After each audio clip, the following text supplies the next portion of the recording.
Pagi hari ini kita buka dengan bacaan basmalah. Mudah-mudahan kegiatan ini lancar dan memberikan keberkahan bagi kita semua. Al-Fatihah.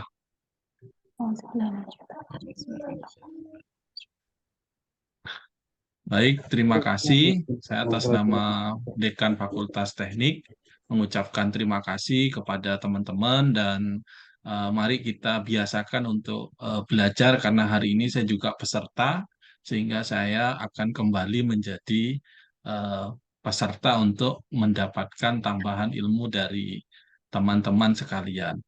Saya kembalikan langsung ke teman-teman narasumber, langsung dibagi.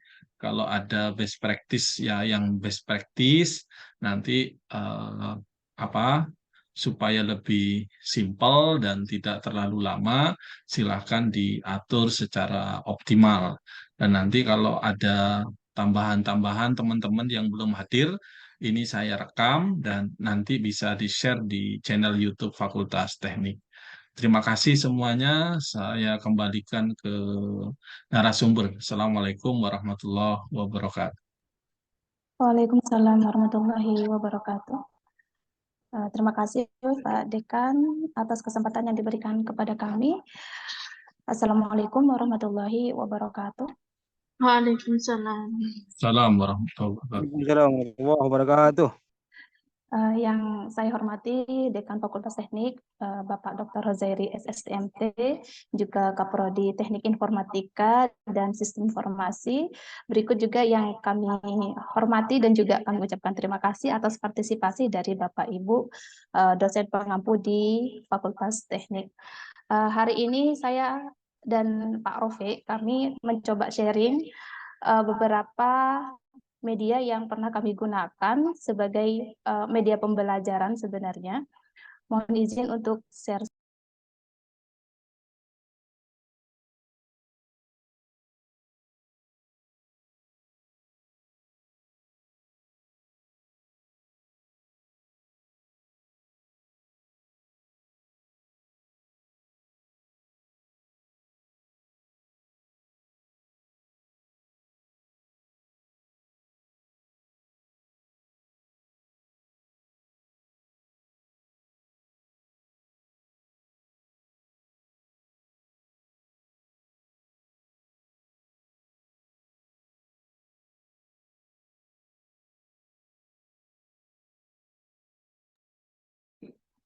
Baik Bapak Ibu, tema yang saya angkat pada sharing kali ini yaitu tentang media pembelajaran untuk meningkatkan kemampuan kolaborasi mahasiswa, khususnya di Fakultas Teknik.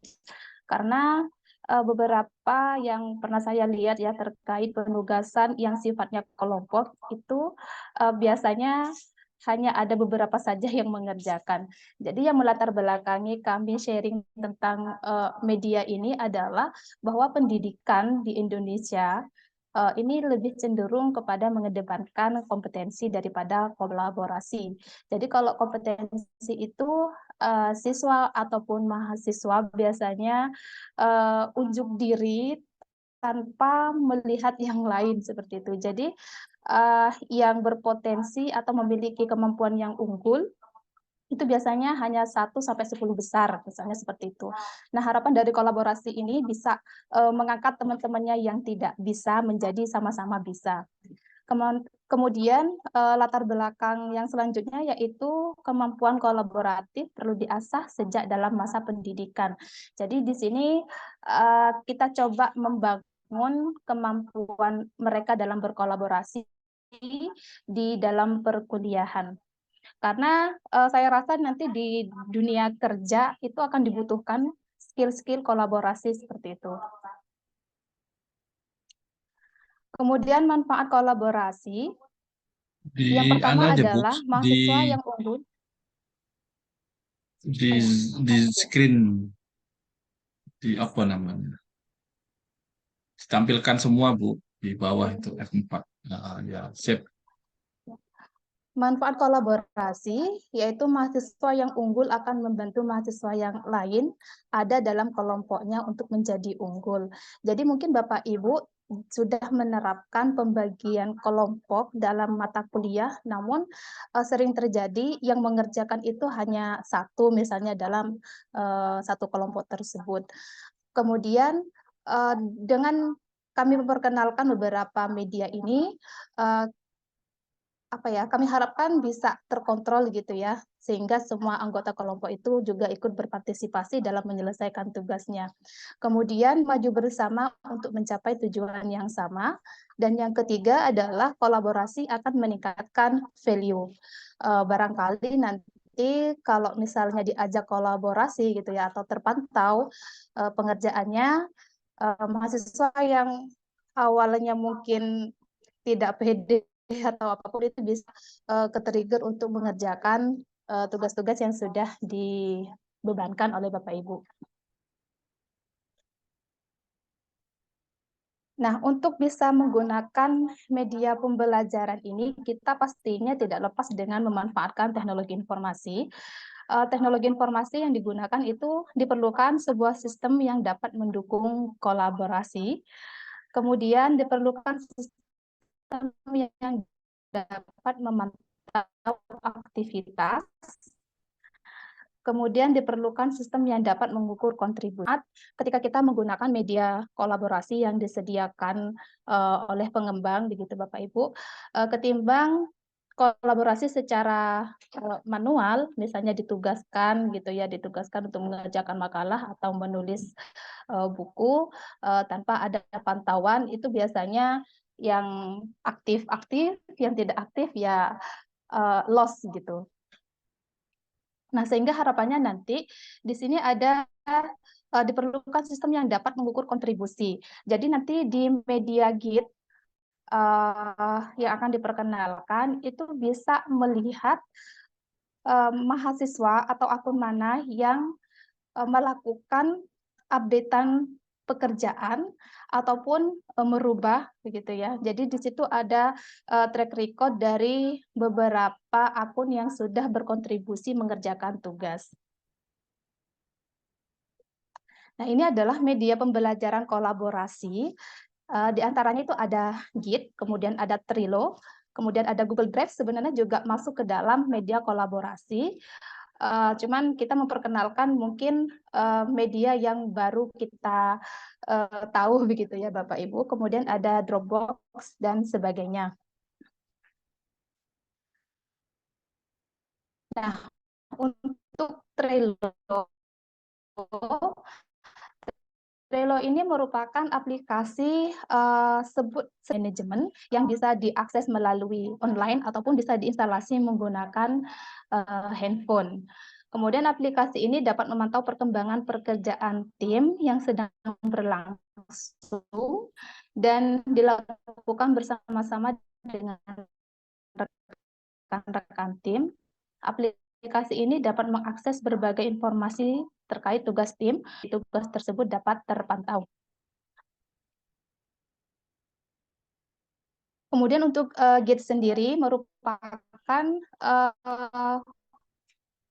software version control system ya, VCS, yang mampu mengelola sebuah proyek atau berkas secara terdistribusi.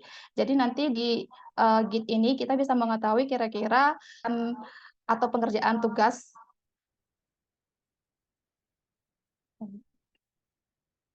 Kemudian misalnya dalam listing program, siapa saja yang menambahkan program tersebut atau ada program yang error itu bisa dihapus atau diganti. Nah, data-data yang terhapus itu juga bisa dilihat pada Git tersebut. Karena Git juga menyimpan database data-data yang diubah, dihapus, ataupun yang ditambahkan. Kalau untuk Google Drive, saya rasa Bapak Ibu sudah sering menggunakan. Untuk Trello, mungkin saya akan sedikit mereview penggunaan dari Trello sebagai manajemen tugas.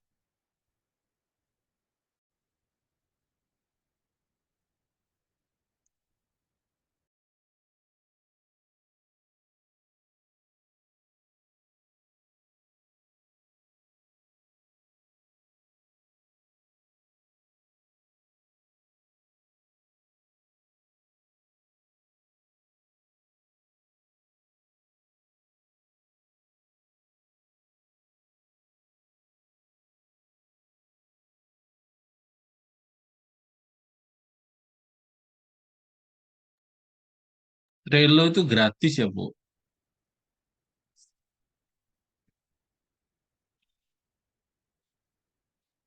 Gratis, Pak. Tuh. Memang Itu, enggak bersuara atau Bu Boy?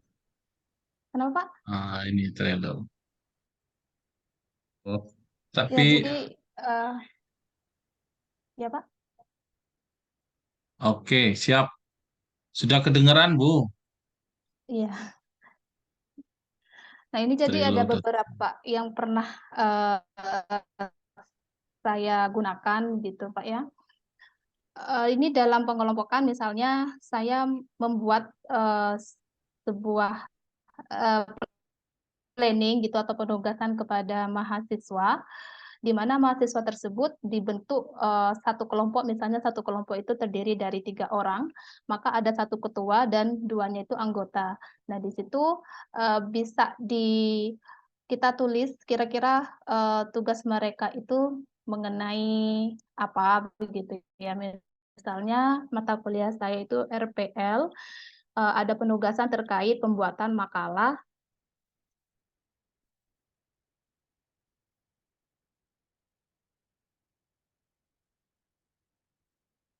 model pengembangan rekayasa perangkat lunak misalnya.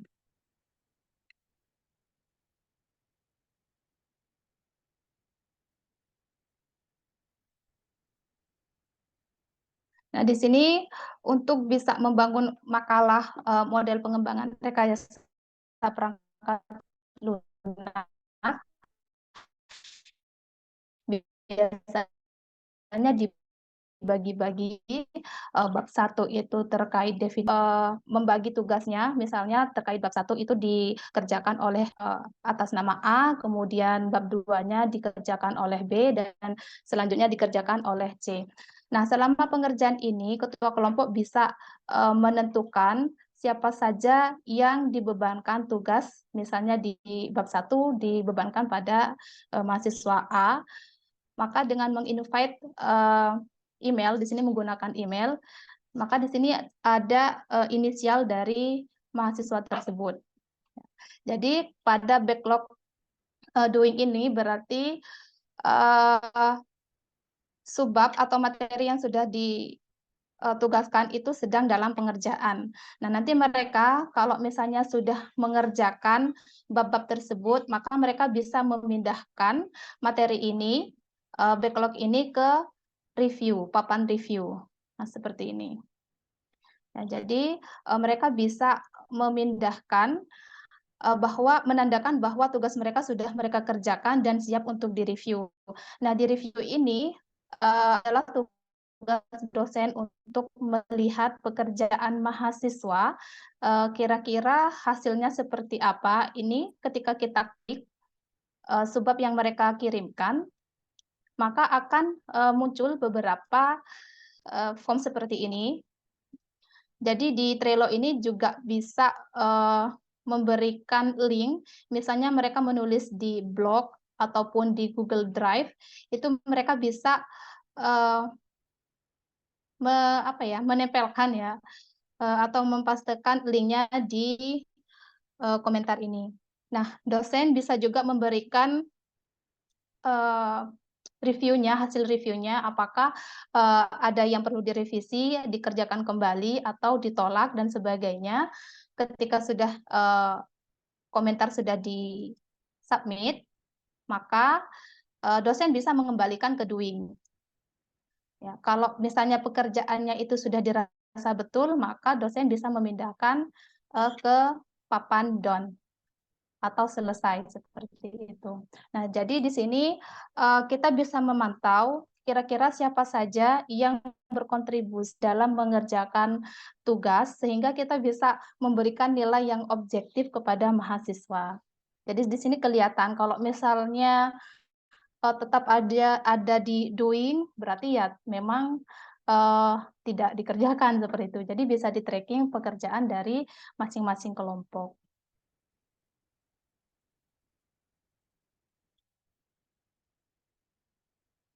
Nah, untuk implementasi Git, penggunaan Git, bisa langsung ke materi kedua untuk mempresentasikan cara penggunaan Git dalam men-tracking pekerjaan mahasiswa. Silakan Pak Rofe.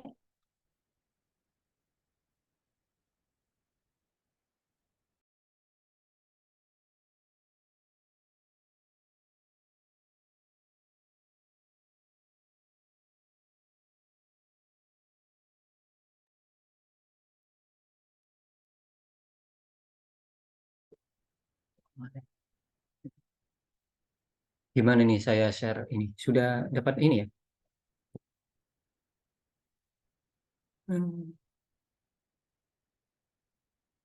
Oke.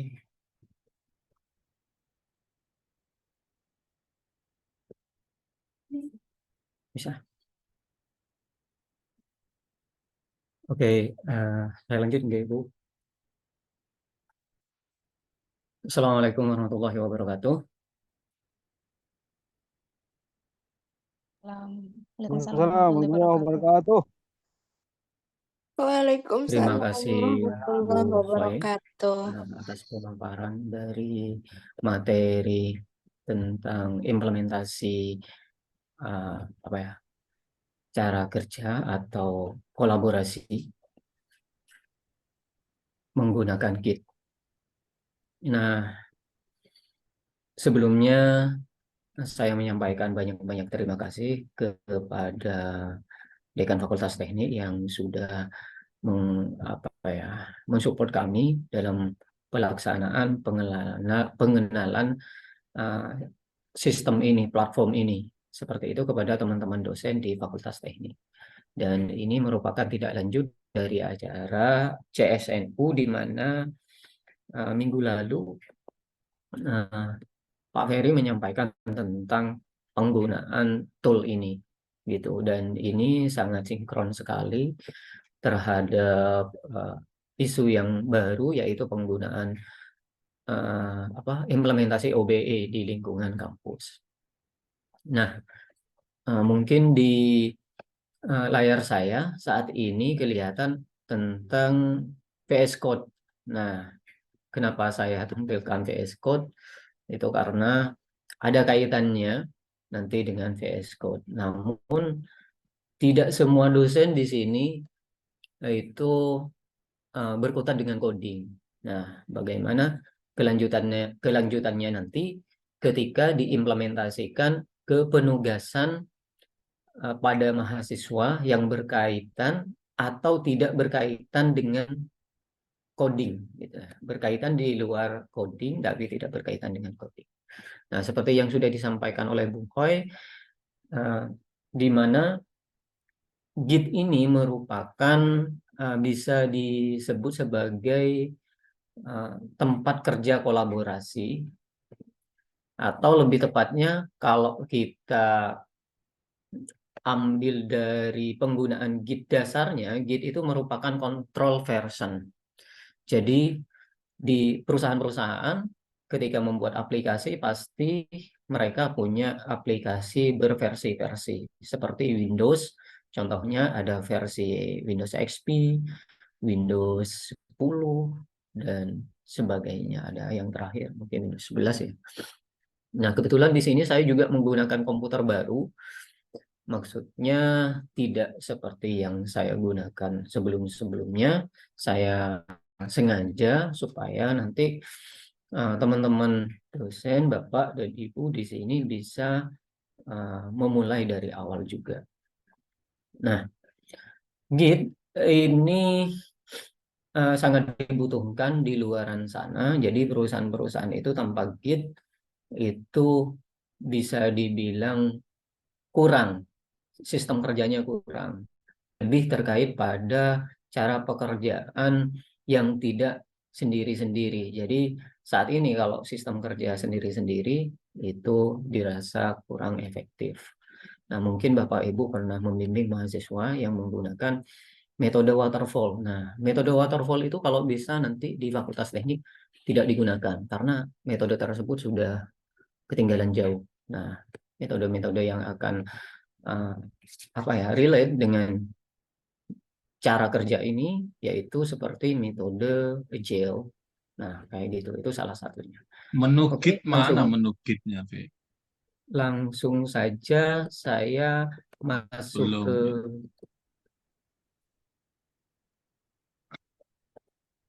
sebentar.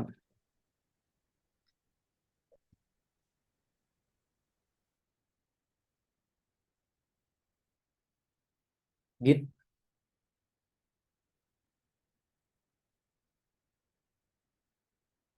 ada 2 platform yang akan kita gunakan pada seri ini yaitu Git dan GitHub. Sebentar.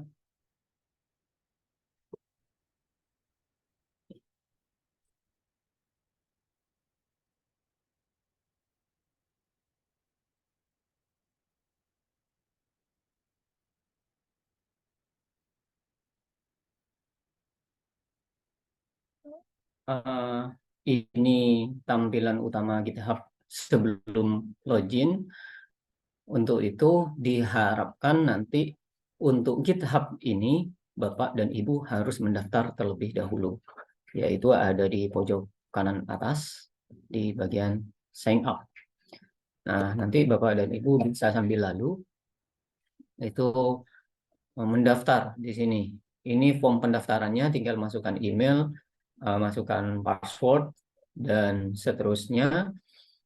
Contoh di sini saya masukkan email saya.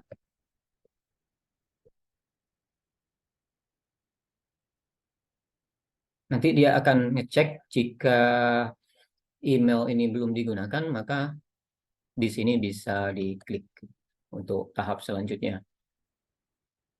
Namun kalau sudah digunakan, maka kita harus mengganti email. Saya coba ganti email saya.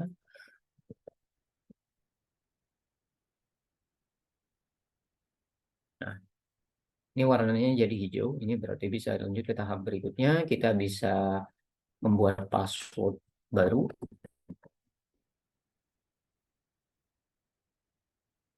Ada aturan terkait dengan password di sini, di mana password harus beberapa karakter dan terdiri dari huruf kapital dan juga terdiri dari huruf apa ya, seperti dan sebagainya. Misalkan kita pakai dan angka.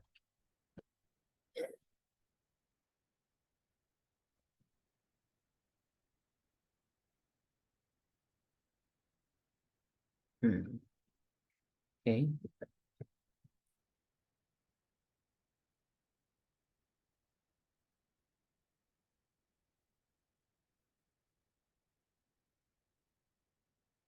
Bedanya sama GitLab apa, Pak Rofi?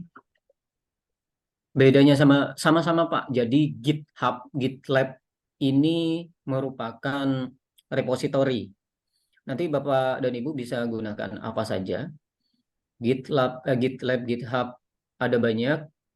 Teman-temannya GitHub ini ada GitLab, ada GitHub, ada Bitbucket, ada Circle CI, ada banyak yang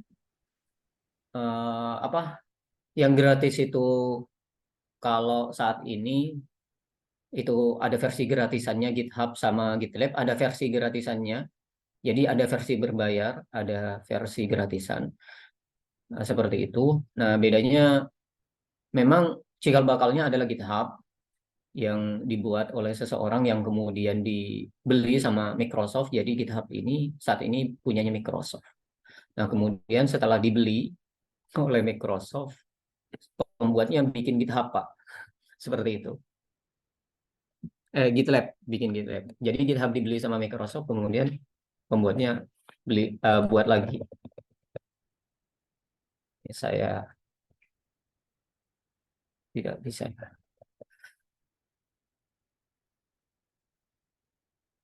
Password maybe compromised.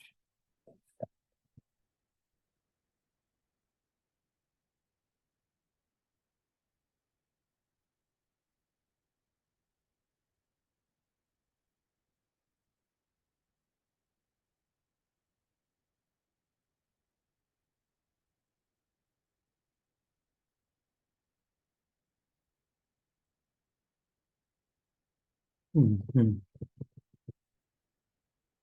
Oke. Apa karena jaringan?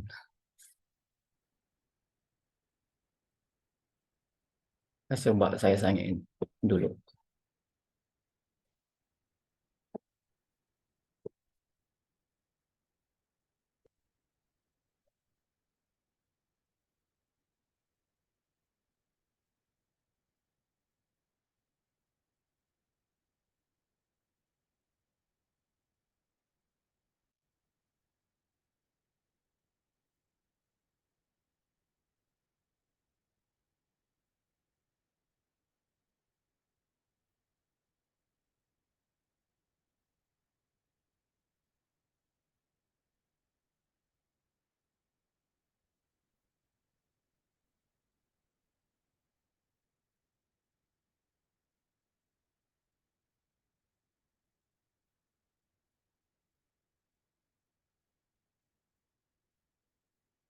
Hmm.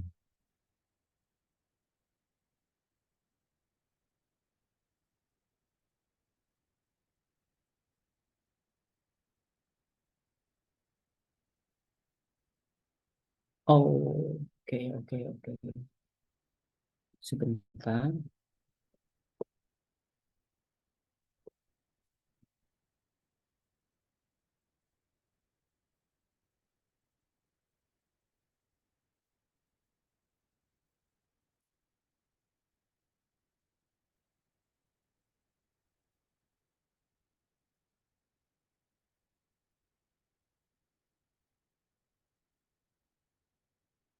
Hmm.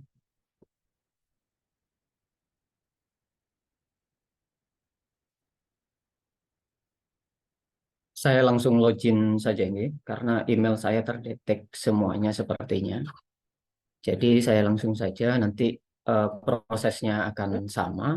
Ini kalau sudah login maka akan kalau sudah mendaftar kita bisa login. Kalau pas login itu kita diminta verifikasi jika browser yang kita gunakan itu di platform baru. Contohnya seperti ini karena ini komputer baru. Jadi ini saya harus verifikasi terlebih dahulu. Sebentar saya coba cek email.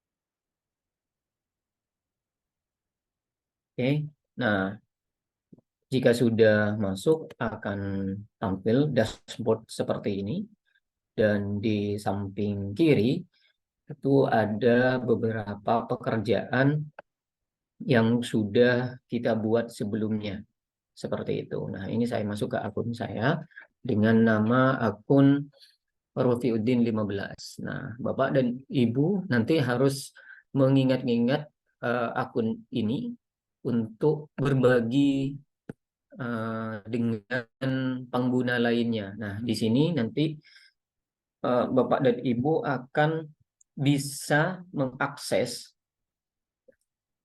proyek-proyek atau kalau dalam hal ini tugas dari mahasiswa. Nah, sebelum ke situ, kita harus mendownload Git terlebih dahulu untuk kita install di komputer kita. Nah, jadi dia akan langsung mendeteksi kalau kita pengguna Windows.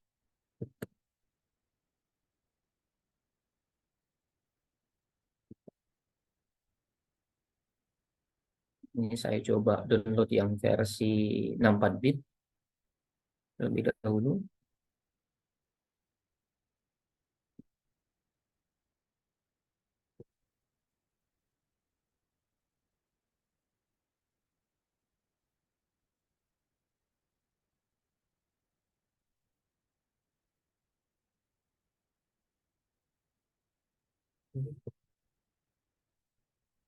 Oh, sudah terdownload ya.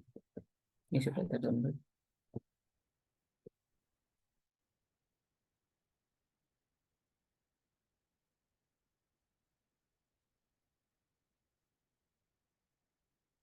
Selanjutnya kalau sudah ke download, di sini kita bisa install. Filenya sangat kecil sekali. Kita install seperti biasanya.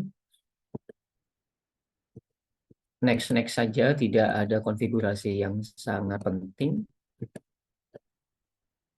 jika bukan developer.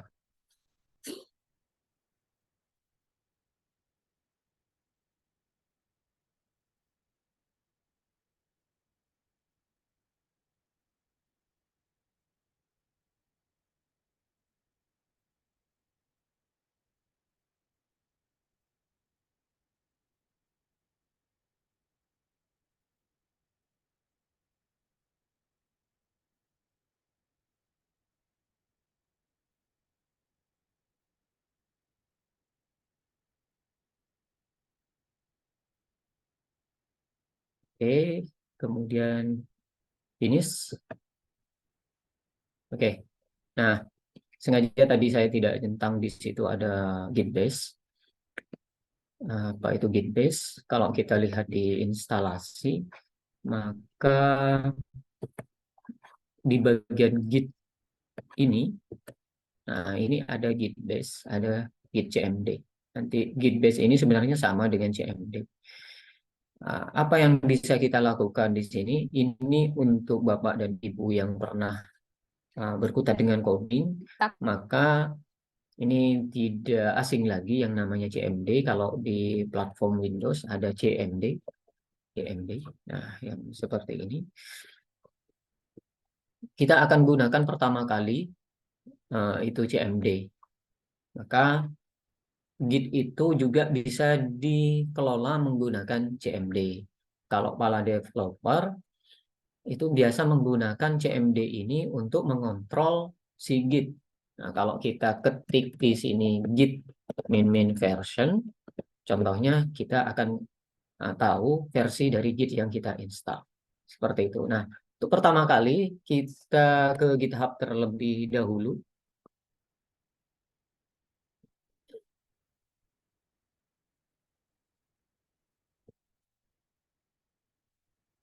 GitHub. Oke.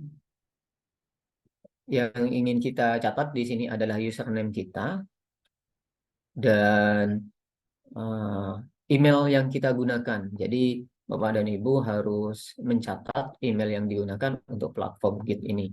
Kemudian username-nya. Di sini Rofiuddin 15. Nah, konfigurasi Git supaya bisa nyambung dengan GitHub, antara si Git dengan GitHub, itu ada di proses ini. Jadi, kita harus menjalankan perintah Git. Setelah kita tahu Git terinstall, kita jalankan perintah Git config min global. Jadi ada double dash di sini, global user.email. Ini baru kita tuliskan email yang kita gunakan untuk Git, misalkan kambing.rofi@gmail.com di sini. Nah, seperti ini. Kemudian kita enter. Selanjutnya kita bisa lanjutkan git config min global user.name, yaitu tadi Rofiuddin 15. Oke.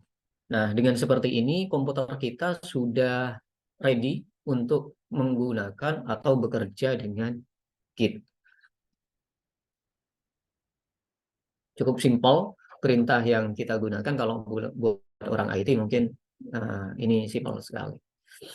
Nah, selanjutnya bagaimana apa yang kita harus kita lakukan supaya kita dapat mengimplementasikan si Git ini untuk kegiatan penugasan terhadap mahasiswa. Nah, itu intinya dari pertemuan kali ini. Jadi kita ke GitHub terlebih dahulu. Di sini bisa dari sini ada new di sini. new repository, istilahnya kita akan membuat tempat baru, kotak baru.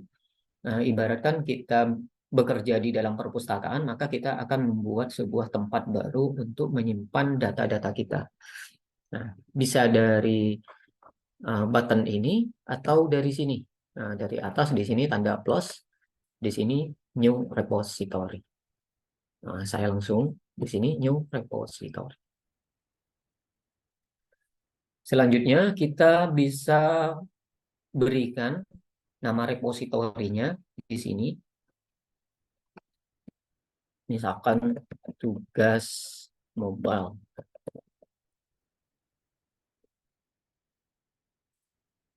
Nanti akan saya jelaskan. Oke, kemudian deskripsi singkat dari repositori ini. Bisa pakai bahasa Indonesia. Ini merupakan tugas mobile. Nah, ada dua versi yang diminta di sini. Ada public dan private. Nah, bedanya adalah jika kita menggunakan public, maka repositori ini bisa dicari oleh siapapun di internet dengan menggunakan kata kunci dari deskripsi atau nama repositorinya. Seperti itu. Itu kalau public. Nah, dan bisa di-copy. Nah, jadi bisa diakses oleh siapapun di internet dan bisa di-copy juga. Kalau private itu tidak bisa dicari di internet karena sifatnya yang private. Hanya siapa saja yang sudah di-approve atau dimasukkan ke dalam kelompok repositori ini nanti yang dapat mengakses dari repositori ini. Jadi tujuannya itu Bapak dan Ibu, nanti ketika mahasiswa membuat tugas, yang membuat ini adalah mahasiswa, bukan Bapak dan Ibu. Gitu. Jadi mahasiswa membuat, kemudian dosennya bisa di-add gitu ke dalam repositorinya. Nanti kita akan simulasikan. Saya pilih public dan saya tidak centang README. README ini sebagai catatan nantinya. Saya akan buatkan secara terpisah. Kemudian saya create repository. Oke. Nah, repositorinya sudah dibuat. Jadi kita sudah membuat kotak lemari dengan nama tugas mobile. Nah, di bawah sini ada panduan-panduan yang ditujukan kepada yang akan mengupload file atau apa saja yang akan diupload ke dalam repositori ini. Ada dua cara. Cara yang pertama bisa langsung upload dari sini, dari apa namanya ya, dari repositori ini nanti bisa langsung upload ke dalam sini, atau bisa menggunakan perintah CMD. Nah, yang diberikan di sini ini merupakan perintah CMD. Namun simpel sekali Bapak dan Ibu. Saya akan persimpel materi ini nanti. Yang akan kita gunakan di sini push an existing repository from the command line. Nah, nanti ada versi UI-nya, tapi saya akan tunjukkan versi ini dulu. Ada versi UI-nya yang bisa kita download dari situsnya Git. Nah, kita akan membuat sebuah folder. Contoh di sini, misalkan di dokumen, saya akan membuat folder baru. Di sini new folder. Misalkan saya samakan tugas mobile. Nah, jadi folder ini yang akan kita contohkan sebagai apa namanya ya, tempatnya nanti. Nah, namun kita tidak bisa mengirim cukup hanya sebuah folder saja. Jadi kita bisa taruh apa aja yang ada di dalam sini nanti harus ada isinya dulu. Saya coba buatkan Microsoft Word terlebih dahulu.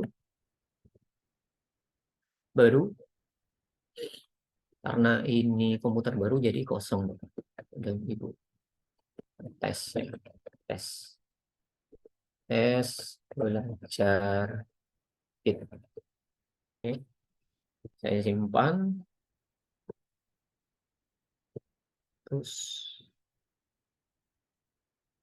oh, oke, saya simpan ke dalam sini. Oke, jadi di dalam folder tadi sudah ada satu Microsoft Word dengan nama tes belajar Git. Oke. Nah,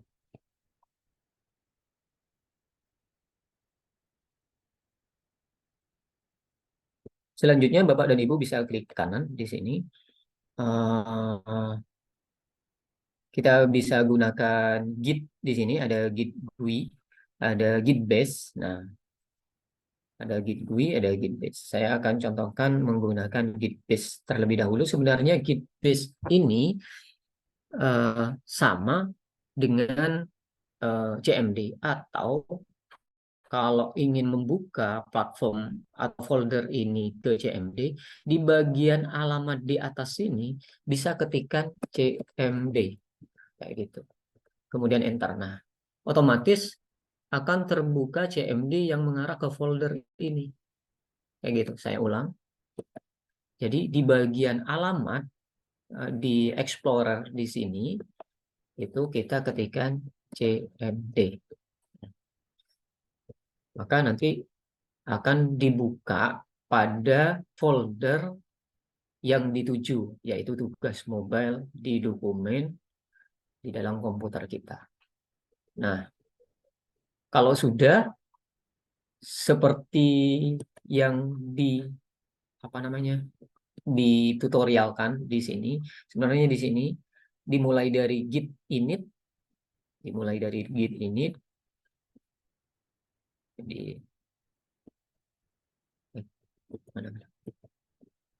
saya perintahkan git init pakai huruf kecil, git init kayak gini. Oke, di sini telah dibuatkan sebuah repositori git. Nah, di sini perintahnya setelah dibuatkan, tapi dia pakai bahasa Madura. Kita bisa terjemah. Jadi ini sudah diinisialisasi sebuah git repository. Artinya nanti kita tinggal sambungkan ke repository di cloud kita. Jadi di GitHub ini cloud-nya. Bagaimana caranya? Kita bisa copy yang ini. Nah, yang ini. Git remote at origin, atau bisa ini mulai dari Git branch dulu. Git branch. Saya copy aja. Atau supaya bisa kelihatan, saya klik kanan, copy. Kemudian saya paste di sini dengan cara klik kanan. Oke. Enter. Sudah. Saya masuk ke proses berikutnya lagi. Git remote at origin. Nah, ini saya klik kanan, copy. Kemudian saya paste. Nah, enter. Nah, nggak kelihatan apapun, cuman ini sudah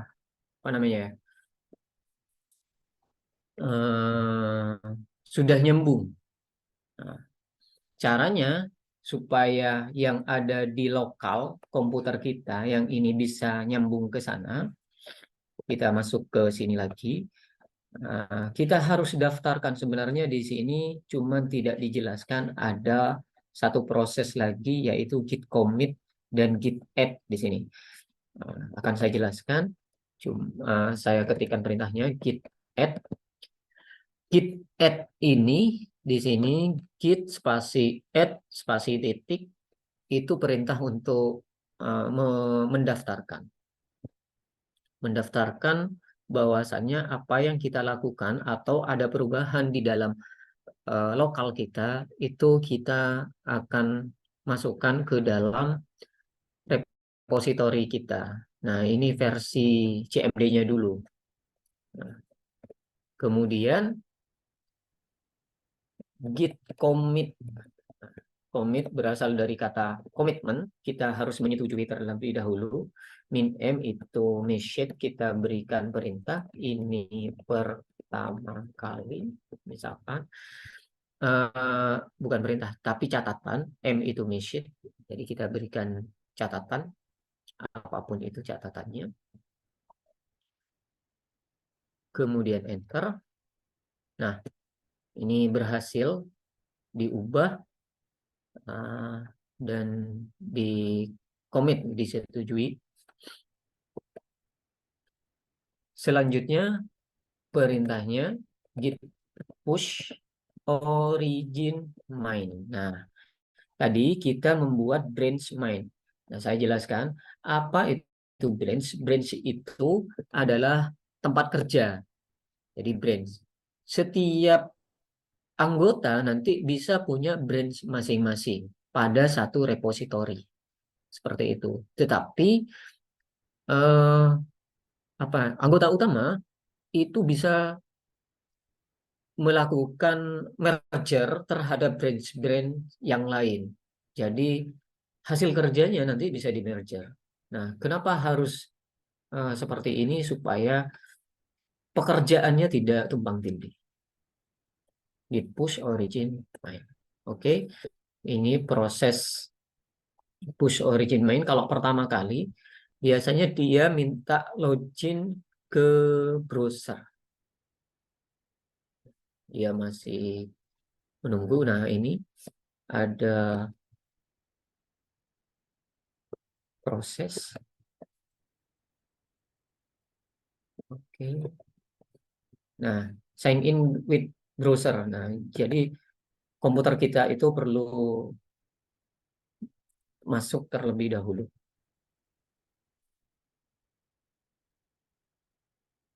Nah, dia akan membuat tab baru.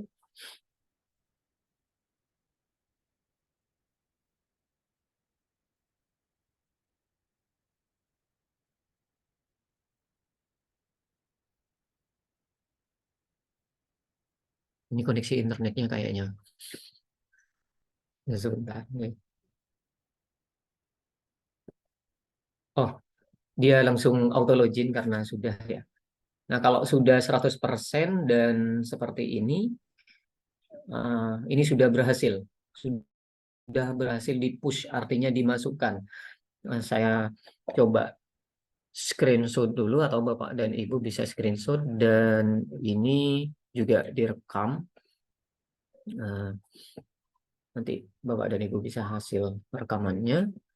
Perintah awalnya mulai dari git init, kemudian git branch, kemudian kita masukkan repositori yang kita buat melalui repositori atau platform Git seperti GitHub, GitLab, Bitbucket, Circle CI atau yang lainnya. Kemudian git add,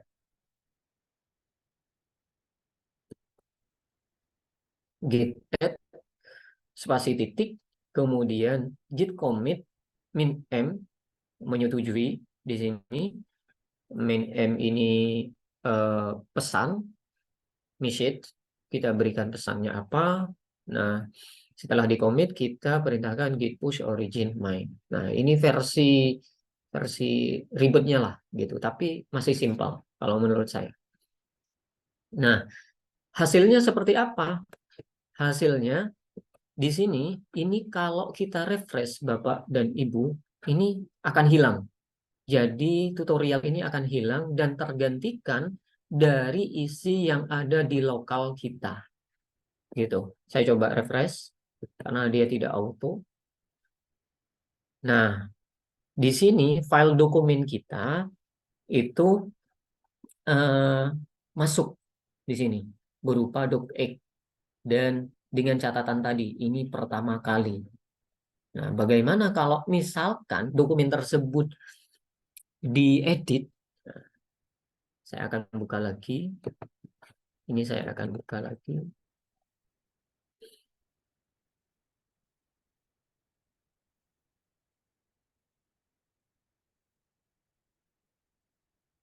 Ini 2010.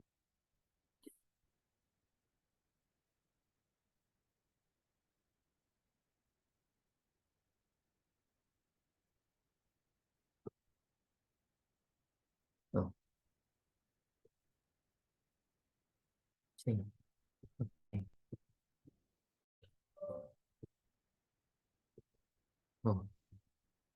Oke,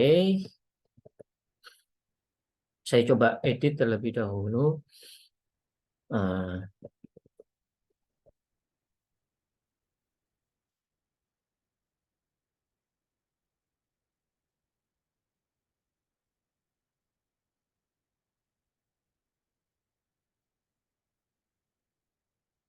saya simpan, oke, sudah disimpan.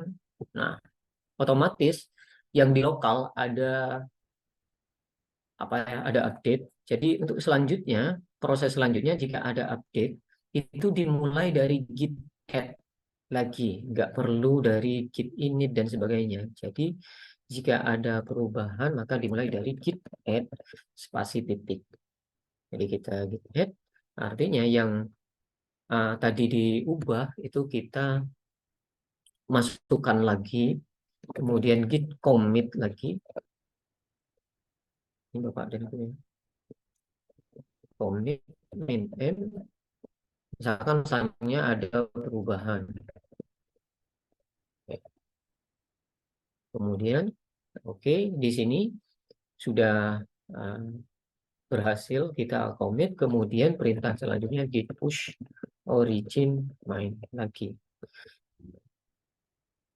Oke, sudah berhasil kita nge-push-nya dan kita bisa lihat di repositori kita. Nah, di sini pesannya berubah. Nah, bagaimana untuk mengetahui apa namanya historinya? Maka di sini kita bisa lihat di sini ada 2 kali commit gitu. Nah, di 2 kali commit ini ada historinya. Nah, setiap history ini nanti kita bisa lihat gitu, bisa lihat perubahannya apa, pertama kalinya apa, kayak gitu. Nah, kalau kita bisa membuka dokumennya melalui platform ini, itu bisa kita lihat. Nah, kayak gitu. Nah, jadi di Git ini secara repositori itu tercatat semuanya. Nah, kalau di lokal, bagaimana cara mengetahuinya?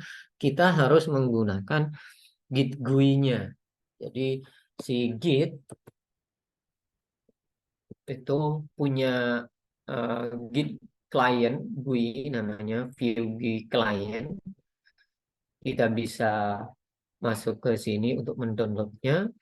Bisa pilih platform Windows, Git desktop di sini.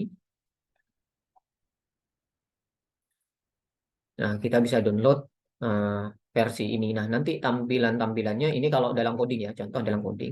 Nah, yang hijau ini atau yang ditandai di sebelah kiri ini biru gitu.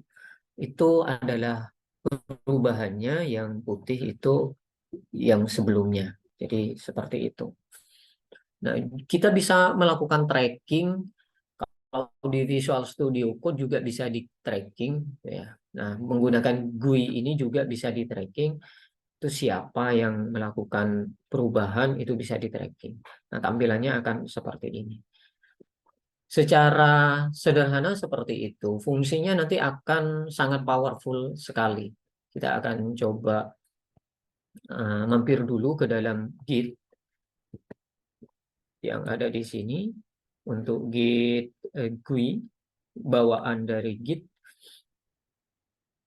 di sini.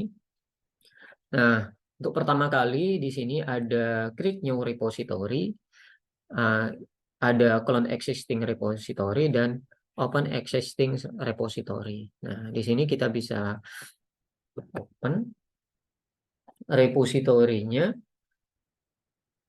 bisa diarahkan ke ini folder di mana kita menyimpan repositorinya.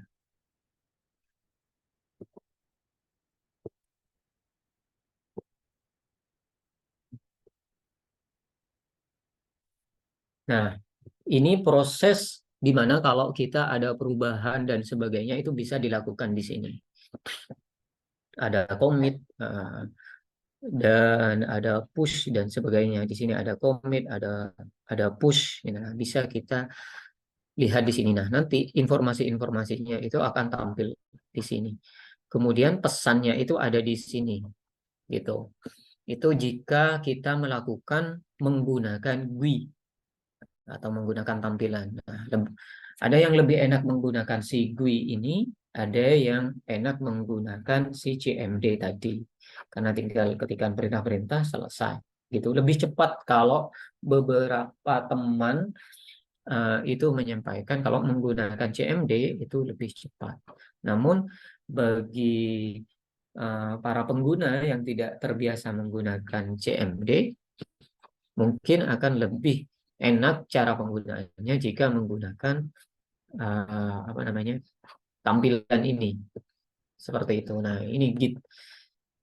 Nah, selanjutnya bagaimana caranya kalau kita menambahkan seseorang ke dalam area kerja kita? Saya akan masuk ke repositorinya terlebih dahulu. Nah, ini orangnya masih satu. Nah, tidak ada tanda-tanda di sini ada orang. Biasanya kalau ada kolaborasi, maka di sini akan ada. Nah, untuk menambahkan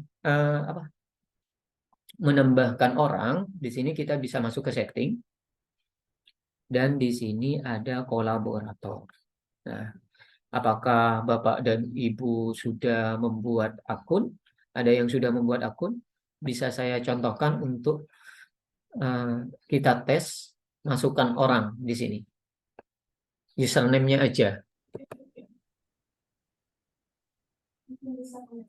Atau punyanya Bu Hoy. Bu Hoy, Bisa username-nya apa? punya saya, Pak.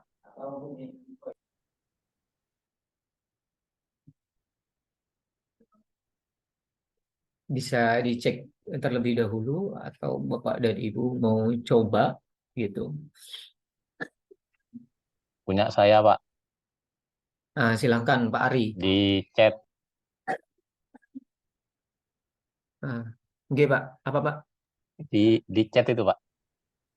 Oh, sebentar, guys.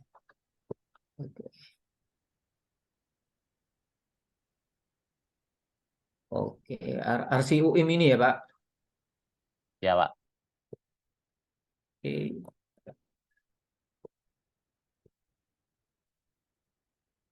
Oke, nah ini sudah ketemu.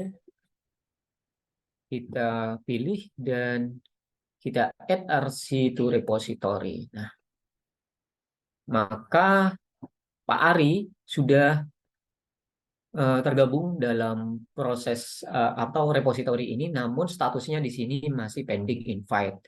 Nah, Pak Ari nanti bisa cek melalui email. Jadi bisa dicek di email untuk mengakseptasi dari permintaan ini, atau bisa melalui menu di sini, kemudian organization, aja organization. Nah, nanti yang ada permintaannya itu bisa dicek di sini, ada accept gitu aja. Dipilih dari sini your organization. Seperti itu.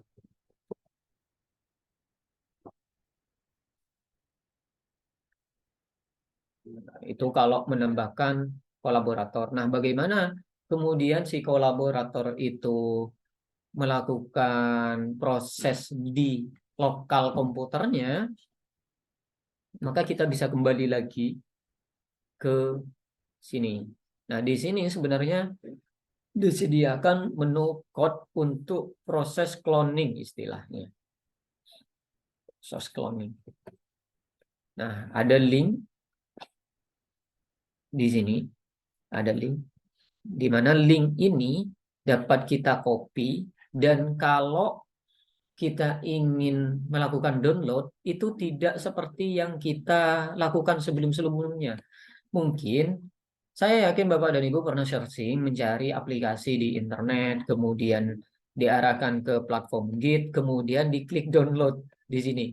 Diklik download. Kita tidak melakukan proses download ini, karena kalau kita gunakan proses download ini, kita tidak punya akses untuk melakukan editing terhadap repositori yang sudah kita beri akses gitu ya, atau kita punya akses ke sana.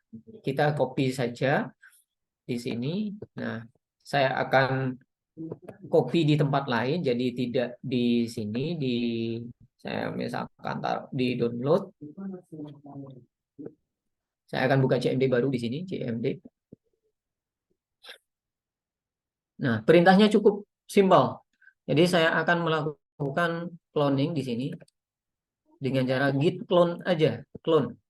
Kemudian alamat yang tadi. Nah, gitu aja. Kemudian enter. Nah, ini akan melakukan proses cloning. Otomatis nanti di download itu ada folder yang tadi. Gitu. Nah, jadi kita dapat misalkan tugasnya berupa GIS yang file-filenya banyak misalkan gitu ya. Project GIS, misalkan project MATLAB gitu ya yang atau apalah gitu. Nah, itu nanti akan dapat sak folder. Jadi kita tidak perlu lagi copy by flash disk atau apa gitu ke mahasiswa kayak gitu prosesnya nanti. Nah, itu prosesnya. Jadi perintahnya itu cukup git clone kemudian alamat yang kita copy dari repository. Seperti itu. Nah, kalau di copy dengan cara seperti ini, itu kita otomatis dapat aksesnya kalau kita sudah masuk ke dalam orang yang diberikan akses. Seperti itu. Nah, tinggal kita nantinya bisa melakukan editing. Sama. Jadi, pengguna utamanya melakukan editing, anggota-anggotanya melakukan editing, dan tidak akan bentrok. Seperti itu. Nah, yang lain bisa mengupdate dari yang orang yang lainnya dengan cara proses istilahnya merger. Kayak gitu. Pak Ari bisa accept terlebih dahulu, kemudian dicoba di komputernya apakah sudah bisa mengakses Ya, dari saya apa yang accepted, Pak. sudah, nggih. Sudah. Nah, bisa dicek di akunnya, Pak. Kalau sudah ada repository ini nanti bisa diklon, Pak. Oke. Ini sudah muncul, cuman masih proses.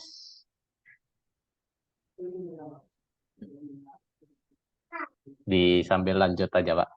Nanti sambil lihat rekamannya lagi. Oke. Oke.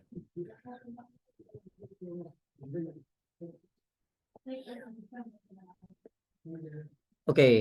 Selanjutnya. Nah, di sini kita bisa memberikan panduan. Kalau sebelumnya memang tampil panduan, namun kemudian hilang. Kita bisa memberikan panduan terkait dengan repositori yang kita buat ini. Panduan tersebut nanti akan tampil di bawahnya. Atau panduan ini bisa disebut sebagai readme. Nah, tapi kita tidak menambahkan dari sini.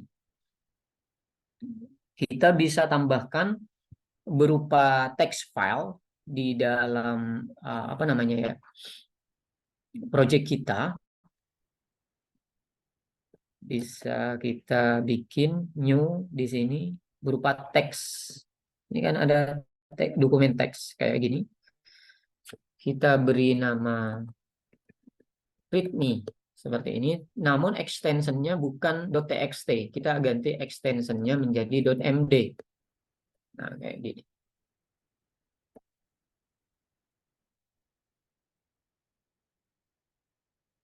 Nah, oke.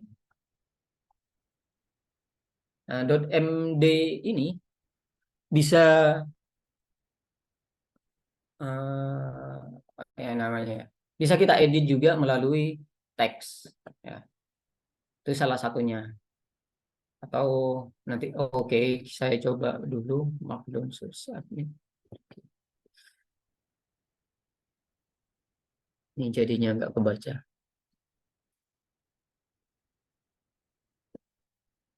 Oke, nah ini bisa kita edit Bapak dan Ibu.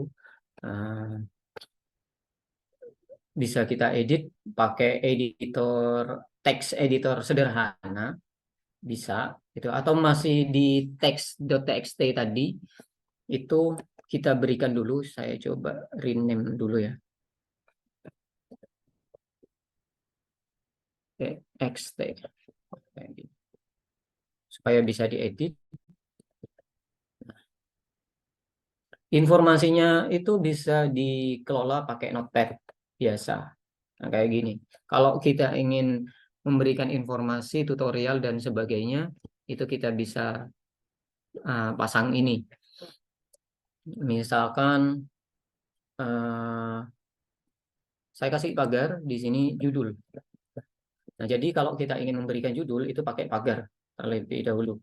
Informasinya baru kita beri apa aja di sini, misalkan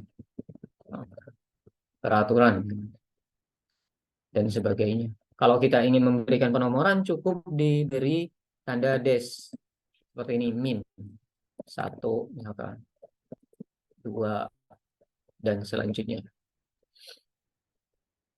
Tinggal kita simpan seperti ini. Nah, ini nantinya akan dibaca kalau ekstensinya diubah. Nah, kita akan coba ubah rename lagi menjadi .md.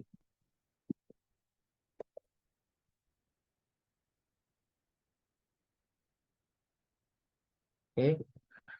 Nah, karena ini ada perubahan, tadi saya coba git add, kemudian git commit, input readme misalkan.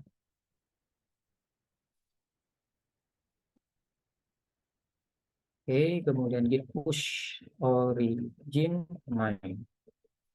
Oke, akan selalu seperti ini. Prosesnya kalau kita update itu kayak gitu. Saya refresh. Nah, di bawah ini langsung bisa dibaca Bapak dan Ibu. Nah, ini ada panduan yang tadi kita buat. Ini judulnya apa, ini isinya apa. Nah, kayak gitu. Kita bisa membuat seperti itu. Nah, jadi kita cukup membuat sebuah file berupa judul readme.md. Seperti itu. Nah, isi teksnya itu bisa kita buat pakai notepad.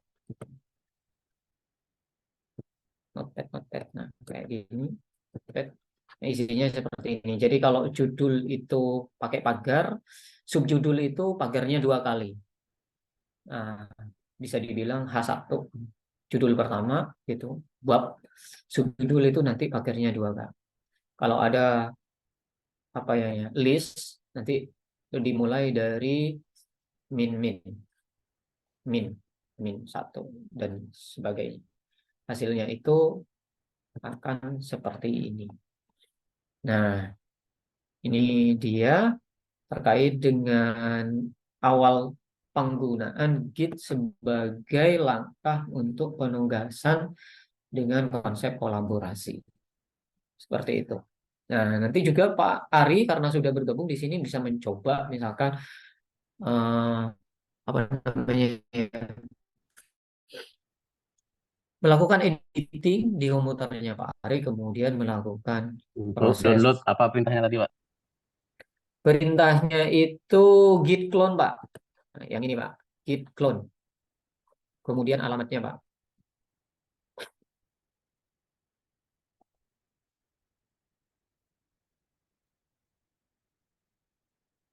Jadi proses ini disebut cloning. Karena bagi si Git, cloning dan download itu beda.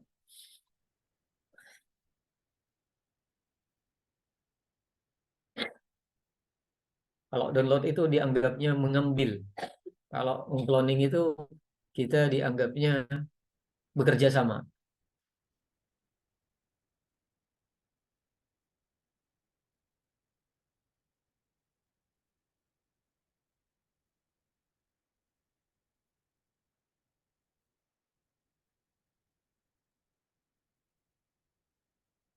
Oke, sambil lalu satu proses lagi. Nah, kita ada banyak hal yang bisa kita lakukan, namun di sini saya contohkan ada wiki, contohnya wiki gitu. Wiki ini kalau kita ingin memberikan informasi yang sangat panjang atau manual book lah gitu. Jadi manual book, buku panduan, kalau kita ingin buat itu bisa dibuat di wiki. Jadi orang akan membaca eh, informasi terkait dengan repository ini pada bagian wiki gitu. Nah, jadi kita bisa create di sini nantinya itu kita bisa buat pakai Microsoft Word terlebih dahulu, kemudian kita bisa copy paste di sini kayak gitu.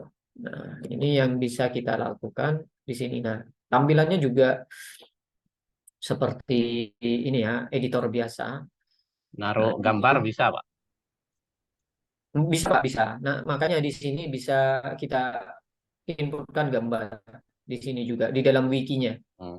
Nggak, untuk yang saya nambahkan file itu file gambar bisa. Oh, bisa. Apa saja, Pak? Gitu. Sepeda motor aja nggak masuk, Pak. Perintah nambahkannya nanti ini apa namanya? Git push, Pak. Oh, git push sama. Langsung. Ya, git add, git commit melalui git add, git commit gitu, Pak. Kemudian git push. 3 ini aja. Git add, git commit, terus git push ya. Oke. Nah, ini perintahnya git add spasi titik. Titik ini kalau misalkan CMD-nya dari foldernya ya. oke, dari foldernya gitu. Nah, kalau pakai GUI yang di sini itu kita bisa arahkan pas di awal-awal ke foldernya mana. Makanya di atas ini kan langsung ke foldernya, Pak. Gitu. Hmm, hmm, hmm. Gitu. Berarti saya copy dulu ke foldernya, setelah itu saya ini apa namanya? Baru saya perintahkan untuk git add, git commit. Saya copy filenya maksudnya. Oke. Copy filenya ke dalam situ. Nanti Bapak akan dapatkan nama folder sesuai dengan repository yang saya buat ini, yaitu tugas MOBA. Nanti kalau Sudah ada sudah muncul foldernya. Enggak, kalau saya mau menambahkan file ke folder ya itu, dimasukkan ke dalam sini, Pak. tinggal saya kopas ke folder itu berarti. Oke, Setelah itu betul. baru git add, Ya, git dan seterusnya. oke. Oke, saya coba Oke. sambil jalan, Pak. Ya, sambil berjalan. Ini sebagai refreshing lagi. Jadi git add spasi titik, titik itu menandakan kita memasukkan semua hal yang baru. Gitu. Jadi dia tidak tebang pilih apa aja yang baru di situ, nanti dimasukkan semuanya. Itu titik. Kalau kita ingin memasukkan satu aja, maka kita harus sebutkan namanya di sini. Itu misalkan ada gambar.jpg misalkan. Nah, kita harus sebutkan di sini. Itu kalau kita tambahkan satu file aja. Tapi kalau kita nggak mau ribet ya sudah git add spasi titik. Itu dia akan melihat sesuatu yang baru di situ. Ini berlaku juga jika nanti ada tim kolaborasi kita melakukan editing terhadap satu file tersebut. Gitu, baik itu gambar, teks, ataupun yang lainnya. Itu tetap dianggap ada sesuatu perubahan yang baru. Seperti itu. Nah, itu perlu di-commit nantinya. Nah, ini fungsi dari kolaborasi. Nah, nanti bisa kita cek hasilnya itu di bagian code-nya. Code ini dianggap code karena repository ini ditujukan untuk developer dahulunya.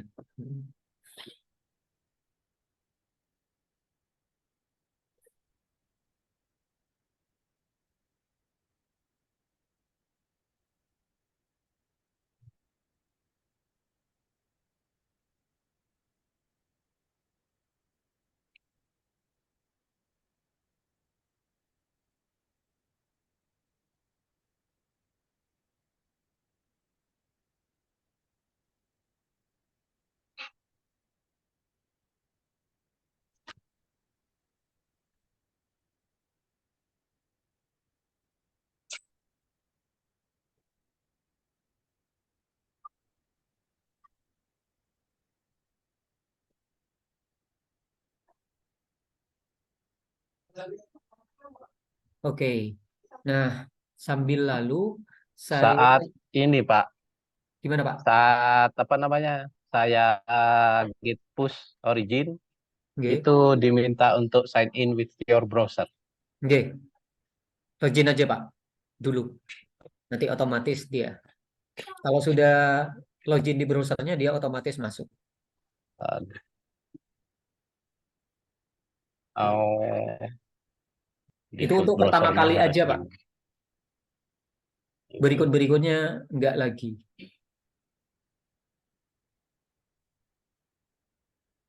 Oh, default browsernya harus dibuat yang buka ini ya.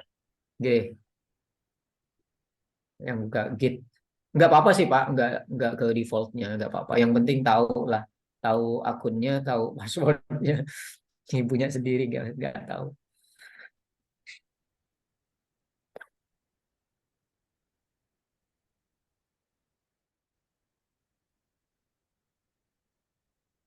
Tadinya kita berharap sebenarnya offline Pak. Nah, supaya kita bisa coba rame-rame gitu.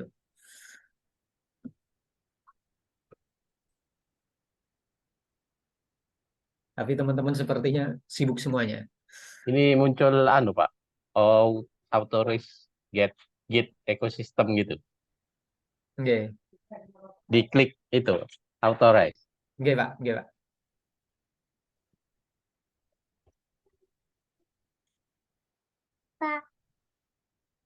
Muncul file saya di situ Pak. Nah, sudah masuk oke? Prosesnya sudah berhasil. Sudah. Nah, writing object 100% kalau di CMD-nya ya. Uh, rating ya 100%. Oke. Di sampean muncul Pak. Nah, di sini saya coba refresh. Nah, kalau berhasil masuk, nah ini Oh Pak. iya. Nah, ini sudah masuk. Nah, jadi ini langkah pertama kolaborasi Berarti dari nanti di apa di foldernya sampean di Explorer-nya muncul file itu ya. Oke, nanti kalau saya ingin mengambil ini beda Oh lagi gitu. kasusnya, Pak. Nah, Oke. ya. Nah, ini saya coba lihat di repositorinya dulu. Kita ke commit-nya, maka di sini orangnya beda-beda, Pak. Gitu. Nah, ini yang saya sebelumnya, ini Pak Ari. Gitu. Jadi tertracking. Nah, siapa yang bekerja seperti itu. Siapa yang melakukan commit itu tertracking. Kapan gitu tertracking. Nah, ini jadi nanti ketika kita memberikan tugas ke mahasiswa, mahasiswa ini kerjanya dari awal atau pas deadline gitu kelihatan, Pak. Kayak gitu. Kalau untuk coding dilihat langsung keluar gitu Pak. Langsung muncul ininya. Nah, kalau di coding itu lebih ini lagi, Pak, lebih detail lagi. Jadi kalau di coding nanti itu di VS Code-nya langsung keluar namanya, Pak. Gitu. Keluar nama orangnya. Di VS Code itu di per line coding itu kelihatan. Itu harus kita download dulu berarti ya. Apanya? Kita buka.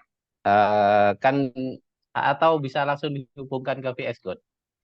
Nah, di VS Code itu saya coba buka VS Code. Oke. Cukup ditambahkan satu plugin kalau di VS Code, Pak.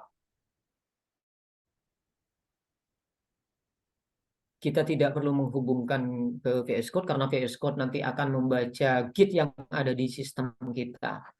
Namun VS supaya bisa membaca si VS Code itu codingan siapa, ada satu tambahan ini Git, ada Gitland namanya Gitland. Saya akan contohkan ntar, kemudian ada Git grub gitu. Dua-duanya itu Pak, diinstal semua. Oke. Git grub sama Gitland. Gitu. Git grub ini supaya kita bisa membaca prosesnya gitu. Kalau Gitland supaya tahu orangnya siapa. Mau do you trust your author Pak? Do you trust author? Terpercaya. Diinstal ya Pak ya? Oke. Itu VS Code biasa, Pak. Dua itu ya? Oke. Nah, saya akan coba ambil repository coding di sini. Oke. Ya, ambil satu.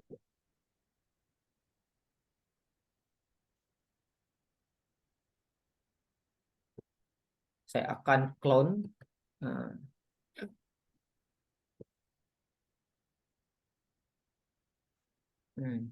kayaknya.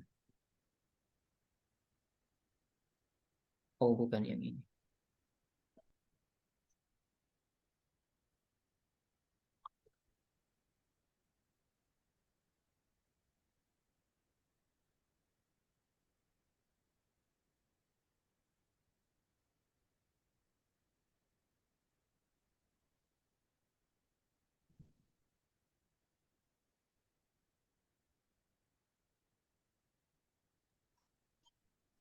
Kalau kaitannya dengan di luar coding itu apa yang bisa dioptimalkan? Contoh misalnya kerja kelompok untuk membuat artikel gitu bisa ter-tracking nggak Oke, Pak. Ini kelompok-kelompoknya yang itu? tadi saya contohkan itu kan ini, Pak. Isinya Microsoft Word, Pak, bukan coding. Iya. Gitu. Ini kan Microsoft Word. Jadi ini juga bisa, Pak, tertracking gitu. Maksudnya bisa tertrack yang dirubah yang mana gitu enggak, Pak? Enggak bisa, Pak. Kalau yang ngerubah siapa itu kan terrecord ya, berdasarkan Ya, user tadi itu. yang dirubah yang mana itu bisa enggak, Pak? Menarik itu kalau bisa. Nah, ini kita saya coba bisa dicoba lihat di komitan sini. Ini kan tadi yang terkait dengan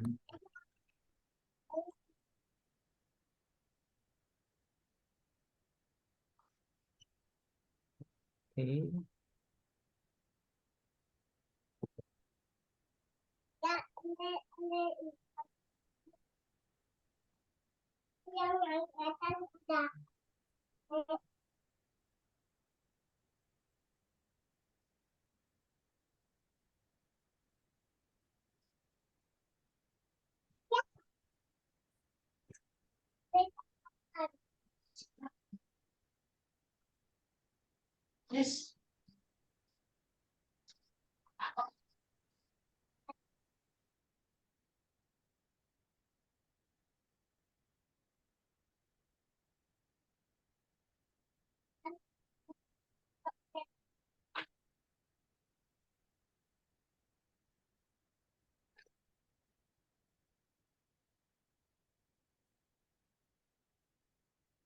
Saya coba buka projectnya di VS Code, Pak. Mungkin pertanyaannya bisa dijawab. Oke. Nah, oke.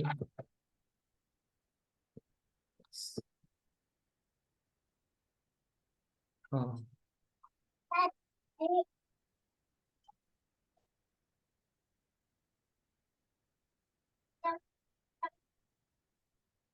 masih mencoba dibaca sepertinya. Nah, ini dibaca, Pak. Nah, berarti kalau seperti ini itu bisa dilihat melalui Git graph berdasarkan komitannya. Nah, dan ini harusnya bisa dibuka open file. Nah, ini yang terakhir. Nah, kalau kita cek ke yang pertama kali, kita bisa open file. Oh, ternyata dia nyatu, Pak. Nah, kalau bentuk doc8 itu mungkin lebih cenderung nanti di ininya, di apa namanya, pesannya gitu. Nah, dan dilihat dari tanggal-tanggal dia itu commit tanggal berapa itu kalau seperti itu, Pak. Kalau bentuknya teks ini sebenarnya kalau kayak coding itu bisa, Pak. Nah, ini contohnya kalau kayak coding Lo kelihatan di sini nih. ini Kita nama mari saya ya dah. 18 menit ya.